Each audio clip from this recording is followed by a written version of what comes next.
და გეტყვით, რომ გაგრაში 10 გრადუსია, უმეტესად ღრუბლიანი დღე, თუმცა მზეც გამოანათებს.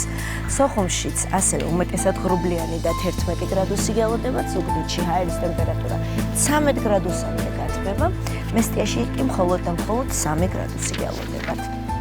ხოთში ჰაერის ტემპერატურა 13 გრადუსამდე გათბება, ბათუმში 12 გრადუსი და უმეტესად ღრუბლიანი დღე გელოდებათ, ოზურგეთშიც ასევე 13 გრადუსია ღრუბელთან ერთად, ქუთაისშიც 13 გრადუსი გელოდებათ, თუმცა მზიანი დღე, ამბროლაურში 10 გრადუსი ღრუბელთან ერთად, ახალციხეში კი 7 გრადუსამდე გათბება მხოლოდ და მხოლოდ ჰაერის ტემპერატურა, ბორჯომში 4 გრადუსი, უმეტესად ღრუბლიანი დღე გელოდებათ, პაკურიანში მხოლოდ და მხოლოდ 2 გრადუსი, გორში კი 10 გრადუსამდე გათბება ჰაერის ტემპერატურა. ცხინვალში 7 გრადუსია მოსალოდნელი, უმეტესად ღრუბლიანი დღე, სტეფანწმინდაში კი -1 გრადუსია, თუმცა მზე მაინც ანათებს ღრუბელთან ერთად, გუდაურში კი -4 და თოვლი გელოდებათ.